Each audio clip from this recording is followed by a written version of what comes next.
News. Pat King, one of the organizers of the 2022 Freedom Convoy protest in Ottawa, has been sentenced in an Ottawa court today. King has been sentenced to 3 months of house arrest and 12 months probation following that. The Crown had been seeking 10 years, the maximum sentence, after Superior Court Justice Charles Hacklin found King guilty on 5 counts in November, including mischief and disobeying a court order. King was found not guilty on 3 counts of intimidation and 1 count of obstructing police. Let's now get you a quick reaction. We have with us Monte MacGregor, criminal defense lawyer. Good morning and thank you for joining us, Monte. Your reaction to what we're hearing from the court, the sentencing?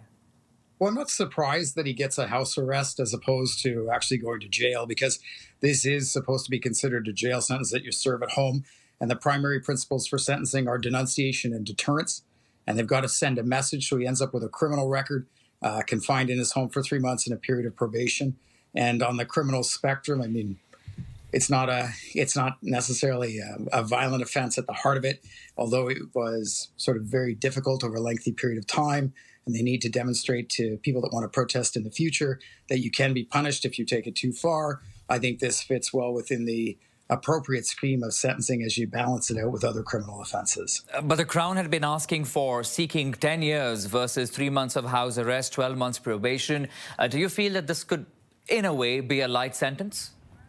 I think it'll be looked at as a light sentence, especially, I mean, if you live in the city of Ottawa or other major cities in Canada where they have protests on a regular basis, you would never expect it to get to this. And I think it may enable people or have them think that, oh, well, if I do this in the future, I won't get such a heavy punishment. And particularly if you're the citizens of Ottawa that endured this for the number of weeks that you did, then you probably will consider it pretty light. But the reality is, for violent offenses, where people are seriously injured, seeking a 10-year sentence, even in those situations, aren't necessarily warranted. I mean, everything is contextual, and you have to look at it again across the criminal spectrum. So this is appropriate. He gets a criminal record. He'll be stigmatized with that for the rest of his life, unless he obtains a pardon down the road. But, it sends a message, and I think it's appropriate in all the circumstances. Talking about sending a message and the fact that we're saying that it could be perceived as a lighter sentence here, your view, though, Monte,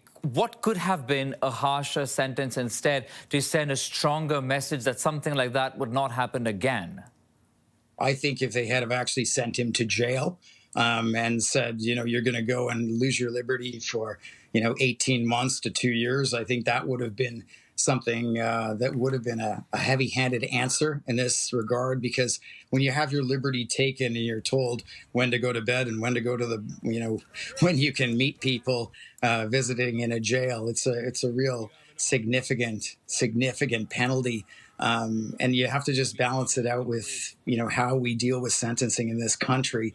And the idea is that it's got to speak to denunciation and deterrence, but it has to be balanced out proportionally with what other people would get for offenses of a similar nature. And so when you look at it that way, I think, as I said, the house arrest isn't appropriate. It's deemed a custodial sentence that you serve at home. It's fitting, I think, in the circumstances. Okay, Monte MacGregor is a criminal defense lawyer. Thank you for joining us, Monte, this morning. This is breaking news we are tracking today, where Pat King has been sentenced to 3 months of house arrest and 12 months of probation following that. That has just come down from the courts in Ottawa. Monte, thank you. Thank you for having me. Have a good day.